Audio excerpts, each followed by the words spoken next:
எங்கள் கண்கள் கண்ட கடவுளே, எங்களுக்கு படியளக்கின்ற பகவானே, வணக்கம்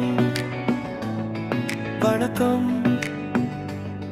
பிற உயிர்கள் வாழ தன் உயிர் கொடுத்து பயிர்கள் வளர்த்திடும் பெருமானே, பசியை நாங்கள் பார்த்தது இல்லை என்றும் உனது அருளாலே. வணக்கம் வணக்கம், உனக்கு ஆயிரம் வணக்கம். எங்கள் கண்கள் கண்ட கடவுளே,